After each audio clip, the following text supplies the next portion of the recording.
Perkenalkan, saya Nanda Aulia, mahasiswa Universitas Islam Negeri Alauddin Makassar, jurusan Komunikasi dan Penyiaran Islam, Fakultas Dakwah dan Komunikasi.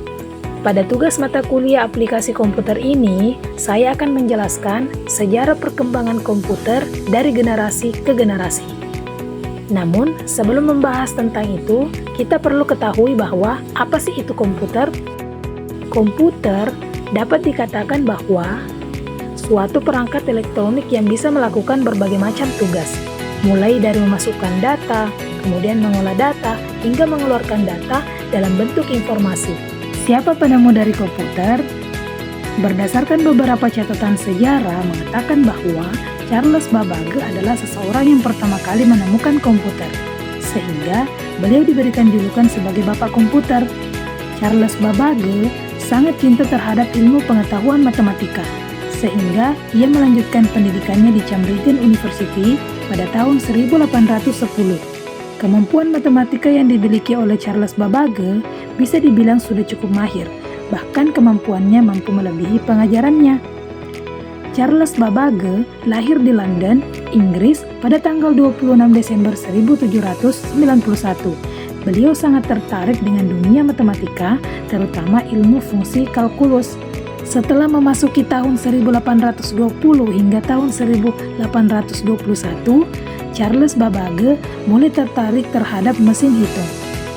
Beliau mulai menciptakan sekaligus mengembangkan sebuah mesin yang bernama Differential Engine.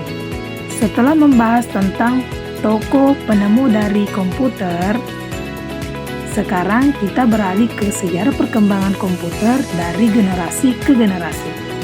Generasi pertama, yaitu komputer tabung vakum.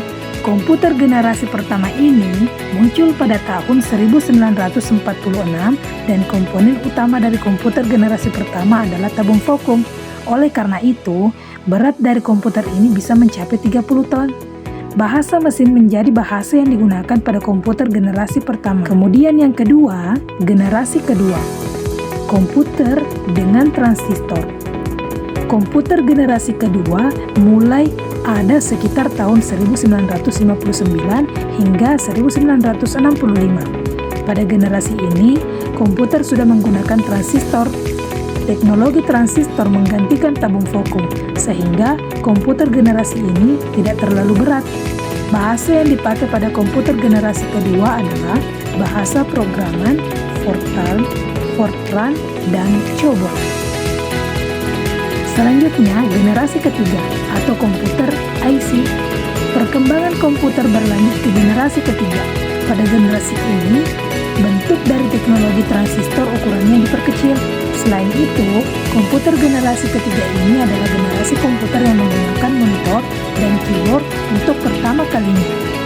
Terlebih lagi, sistem dari komputer generasi ketiga berprogresi lebih cepat. Selanjutnya, generasi keempat, yaitu komputer mikroprosesor. Komputer generasi keempat atau komputer dengan menggunakan mikroprosesor, pada awalnya komputer generasi ini dibuat oleh IBM di tahun 1971. Tetapi di tahun 1984, Apple mulai merilis Macintosh. Komputer generasi keempat ini merupakan komputer yang sudah banyak digunakan oleh banyak orang saat ini. Bahkan komputer ini sudah menggunakan chip sebagai memori dari komputer. Selanjutnya, generasi kelima atau komputer TI. Komputer generasi kelima adalah komputer yang memiliki kecerdasan buatan.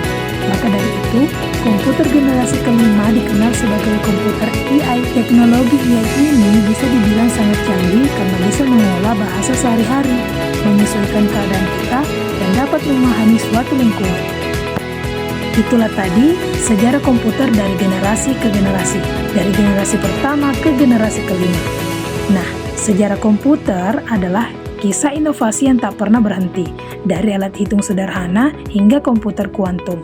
Perjalanan ini terus berlanjut, membawa perubahan besar bagi peradaban manusia. Mungkin hanya itu yang bisa saya sampaikan. Wassalamualaikum warahmatullahi wabarakatuh.